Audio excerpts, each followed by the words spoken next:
Welcome to ThinkTech on OC16, Hawaii's weekly newscast on things that matter to tech and to Hawaii. I'm Jay Fidel. And I'm Jane Giuliano. Tonight we'll cover Volta, a remarkable startup in Kakaako that's making charging stations for Hawaii. Volta is a partnership of 3 energetic young men who have shown they have what it takes to compete in the dynamic energy market. First, we went to see their handiwork on the Ewa side of Kahala Mall, right across from Whole Foods and Central Pacific Bank.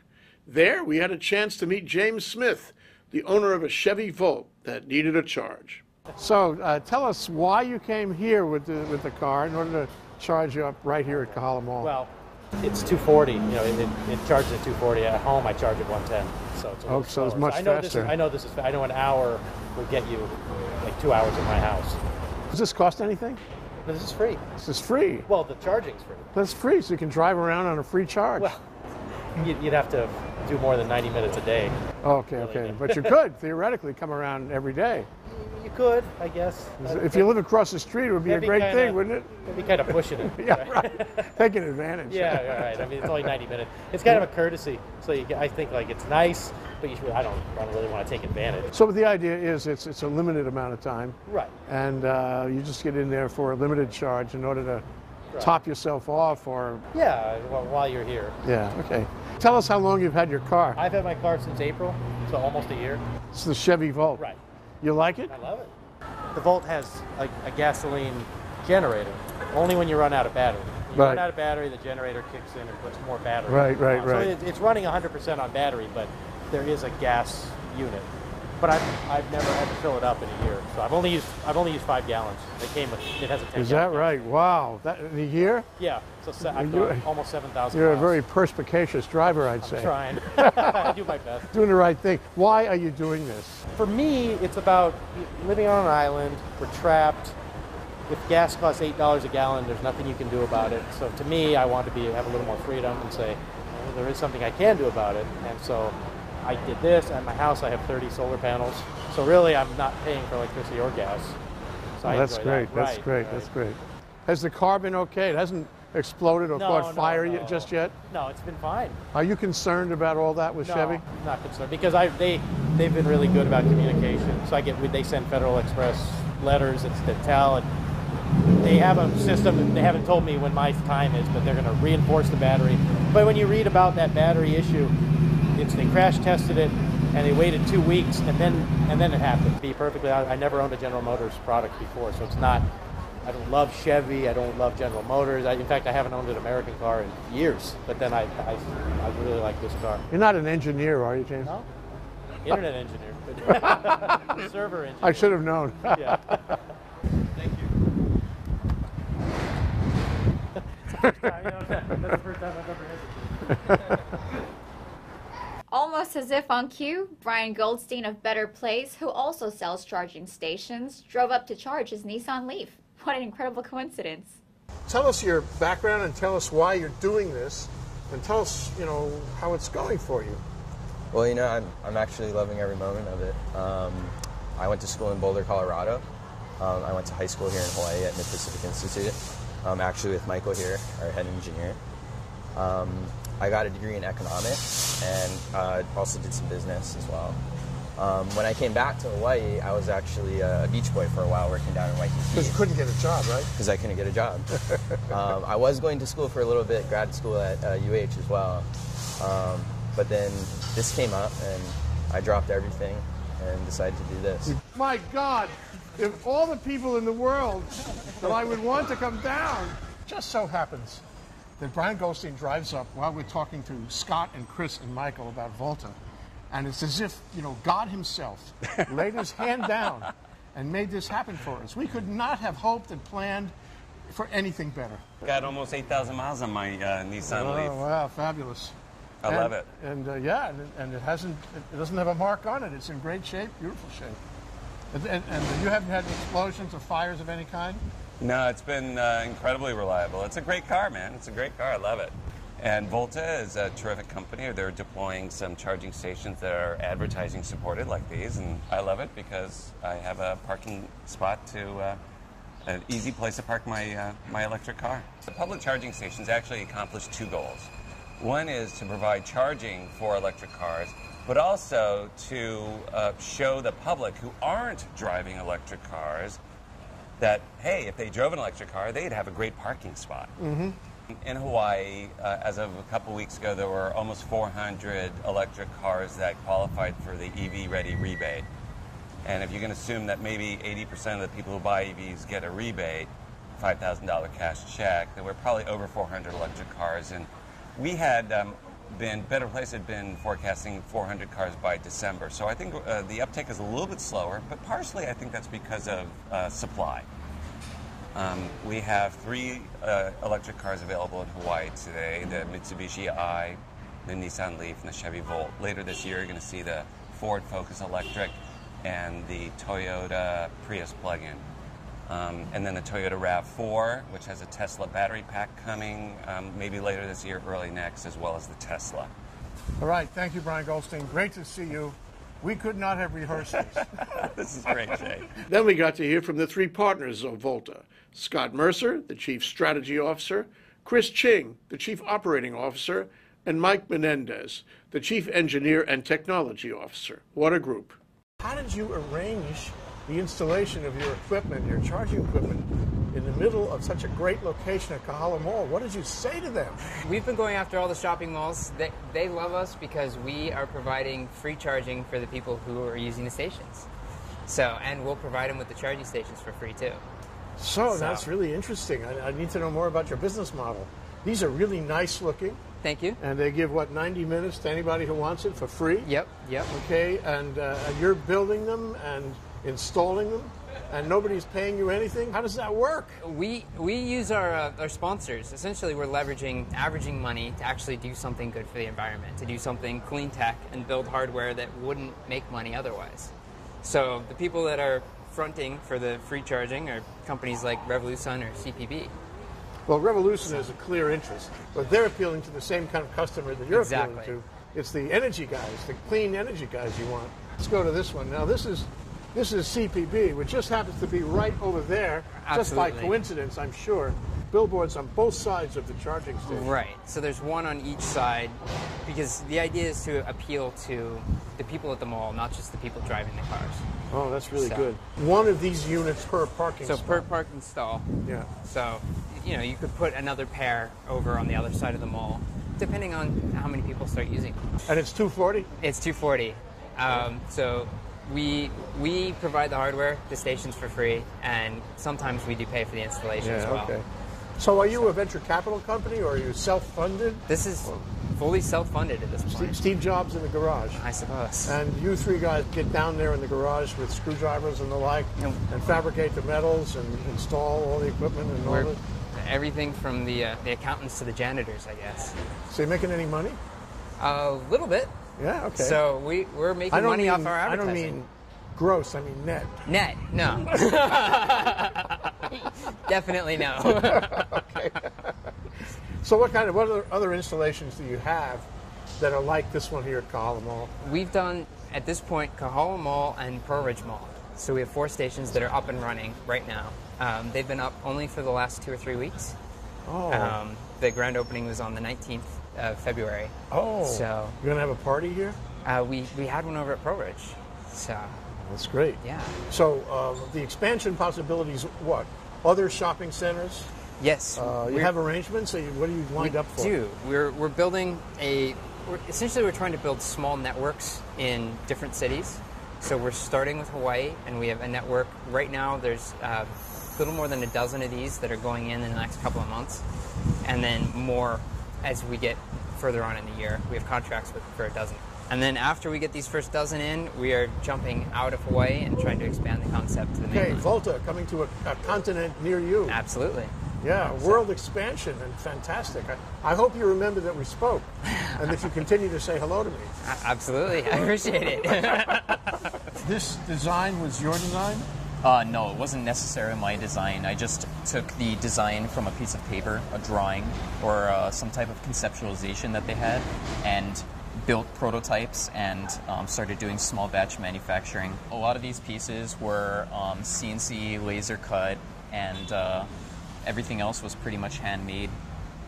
inside the shop. There's a lot of equipment that you need to do something like that. You need computer power, you need CNCs, you need heavy machining equipment, welding equipment. At the shop, we have all of that. You do? Yes. Oh, we have to see the shop. Yeah. So what's your training? Mechanical engineer. What I went school? to University of Hawaii, Manoa. Tell us about the installation. Tell us how it is to make, deliver, install, make the thing work. That's your operation, huh? Right. Well, we try to schedule everything for the installation date. And then we also work on maintenance, we work on changing out the advertising. We work with the malls to make sure everything's okay, and we even work with the drivers sometimes if there's issues. We put 4 advertising kiosks in, but we also put in about 20 other stations around the island that are regular charging stations. You mean it doesn't have advertising on it? They don't have advertising on it. Where are they located? Well, we've gotten pretty much all the state contracts.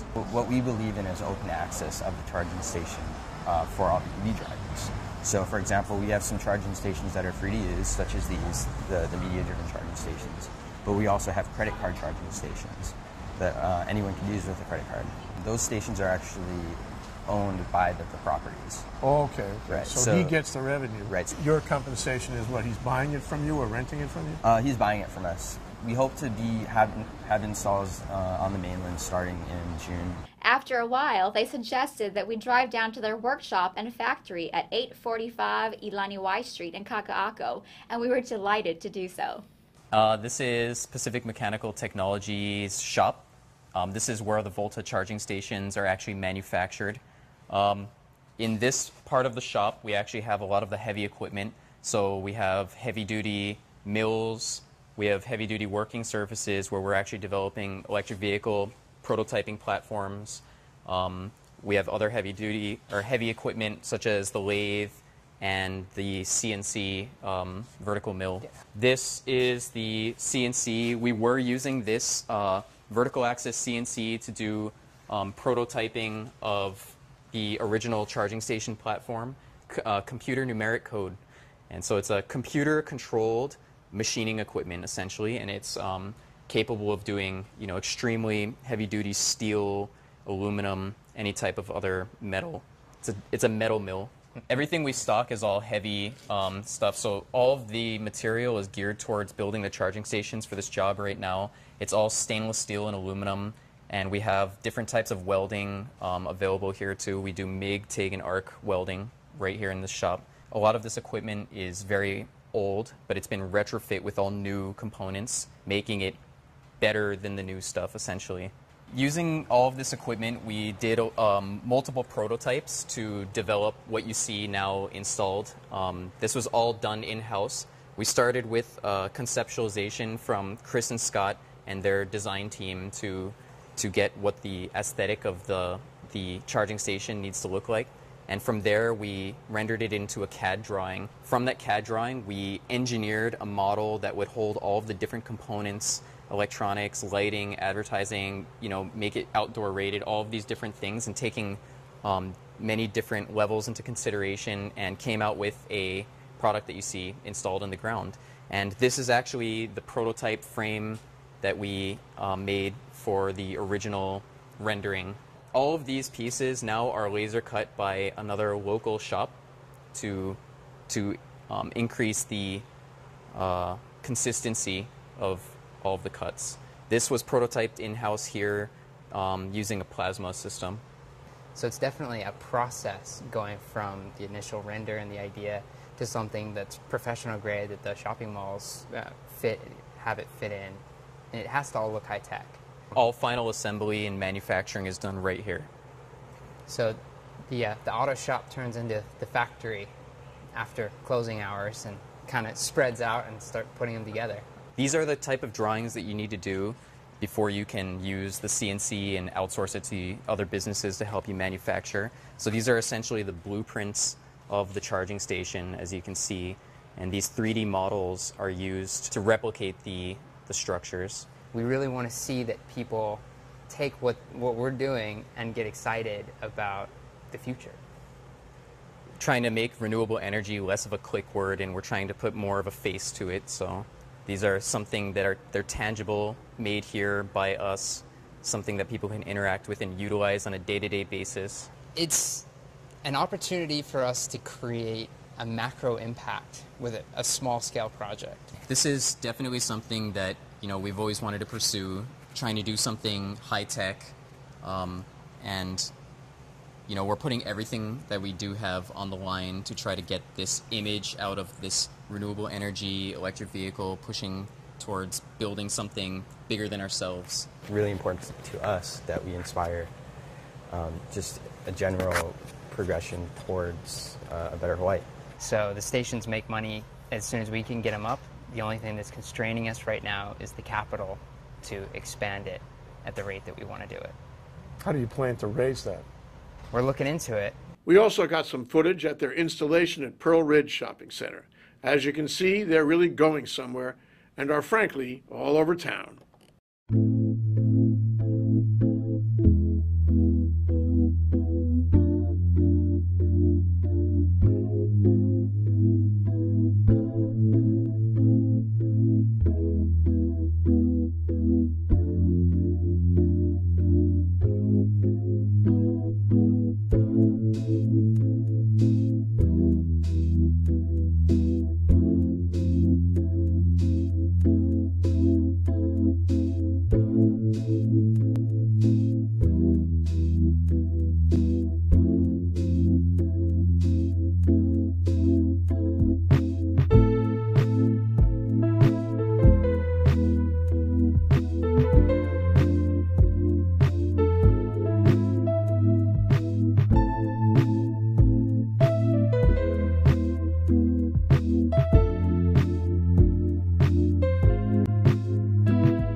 Working on this idea for the last 2 years, and so it's really exciting to finally have it put together and be able to show it to everybody and share it with everybody. We really believe in this technology and that it is going to move forward. It's something that we're really trying to inspire people to think about the cars, to look at the cars, and to get involved in it. Scott, Chris, and Mike are really perfect for the startup company they're building. Enthusiastic, akamai, and hardworking. They have already shown their stuff, and we have every expectation that they will be enormously successful going forward. We hope they will still talk to us when we see them next time.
Now for our ThinkTech calendar of events going forward. ThinkTech's 4 to 5 p.m. weekday drive time radio series on KGU 760 AM continues this week, covering business, Asia, tech, energy, the arts, and government. Tune in to 760 AM every weekday at 4 p.m. and raise your awareness on ThinkTech Radio. On April 26th, ThinkTech and the Hawaii Venture Capital Association will present a luncheon panel program called Getting Around in Hawaii, a look at how our transportation systems are doing. Sign up for these programs on hvca.org. Bill Spencer's not here, so now here's Roger Olveling, ThinkTech's Chief Operating Officer, to deliver this week's Spensation. In looking at pensions, for example, there's been a bit in the paper about that, and it's certainly in the legislature where there's concern about overtime being counted toward pensions. I think just as we do in many salaried jobs in the private sector, it's based on the job and the salary for the job and your length of time in service, not anomalies of overtime from time to time. And I think that as we look at how to repair our system, many of us have been asleep at the switch in keeping our eye on what our elected representatives have done for us or to us. Yeah, I agree absolutely, Roger. I mean, I think it's an abuse. It dates back to 30, 40 years ago when it started happening. Everybody felt that the government was a bottomless pit. Mm-hmm. And they could nail it any way they wanted. That's right, Jay. And the second thing along those same lines is a different way of playing the system. And that's the legislators who take an administration appointment to some job to get their high three highest years of pay, so that their time in the legislature will count against that higher salary instead of what they were making in the legislature. And it's simply another way of playing the system, and I would hope that our legislators, although I have some skepticism on this, I would hope that our legislators would include that in their reform of the pension situation. Well, I think you're absolutely right, especially in this time of fiscal difficulty. It isn't any easier, really. I mean, we don't talk about it as much. The fickle finger has, written and moved on, but the fact is we still have a huge fiscal problem in the state. And I'd like to add the thought that these abuses have lasted for a long time. They have. And, without a fiscal crisis, they didn't come up. They weren't on the front page. Now they're here. But it does suggest that we should have been watching the store a long time ago. These should never have happened. That's correct. You're absolutely right on that. And now, here's our co-working entrepreneurs, Richung Fujihira and Tony Stanford, to keep us current on their latest adventures at the Box Jelly. Last week was a truly, truly exciting week. Ray Chun and I made a last-minute decision to go to Austin, Texas. Why Austin, you say? Well, there are two reasons. Well, really, two conferences. The first one is South by Southwest. Now, this has been going on for some time now, but they really are all things film, music, and the thing that we were more passionate about was startups. Something to be more specific about is technology startups. And the title of this was South by Southwest Interactive. They had presentations and panels on all types of topics, everything from the lean startup methodology, how to run a business, to how to do a startup, to VCs, to what they're looking for, what are the trends that are coming down the pipes, to what new businesses are being launched, to experts that have made it in the world of startups. There was over 200,000 people that attended this thing, and it was just mind-blowing to see that many people in one place. I met so many people out there that I can't explain it. You had to go. Also, I ran into a few people from back home here in Hawaii, which is always fun. The second reason we went out there, and possibly more important to us relating to, was the Global Co-working Conference. Now, what this was a series of panels and presentations, but also tethered with an unconference, which was an excellent icebreaker. We had about 250 to 300 people attend this specific conference alone. And it was a full 12-hour day where we talked about everything about what is coming to, how is it growing, and it was an excellent opportunity to network. I'm a strong believer that you need to surround yourself with smarter people. If you're in a room and you're the smartest person in that room, you're in the wrong place. And Ray Chun and I, we were definitely in the right place. This was something that I was being able to have a conversation with a guy that had 4 or 5 years of running a space under his belt, being able to have multiple locations. And in a conversation, I've been able to understand his growing pains, what type of customers, what was his turnover rate, what systems he used. And it was just in a 20-minute conversation. If I got nothing out of this except the contacts that I made that I'll be able to follow up on, if I did nothing else except for that, it would have been well worth it 10 times. It was really, now I've been able to start growing a network of mentors, of people with experience in the co-working industry, which is, I can't say more than that. It's something that I've been truly looking forward to and seeing and re-energizing us. When we went out there, we're making noise. People are starting to hear about us all the way out here and going to say, you're the box jelly from Hawaii? I mean, I stood right up and I was like, yes, I am. You know, they heard about us. We'll be right back to wrap up this week's edition of ThinkTech, but first we want to thank our underwriters. Thanks to the Scheidler Family Foundation, which supports a number of educational, cultural, and charitable organizations, including ThinkTech. Hawaiian Electric Company and its affiliates, MECO on Maui and Helco on the Big Island, are deeply committed to the communities they serve.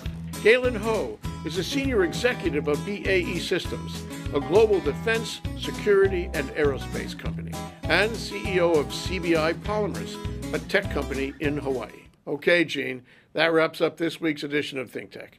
Remember, you can watch ThinkTech on OC16 several times every week. Can't get enough of it, just like Gene does. For additional times, check out OC16.tv. You bet, Jay. For lots more ThinkTech videos and for underwriting and sponsorship opportunities on ThinkTech on OC16, visit thinktechhawaii.com. Be a sponsor or a volunteer and help us reach Hawaii. I'm Jay Fidel. Thanks so much for joining us on ThinkTech. I'm Jean Giuliano. Aloha, everyone.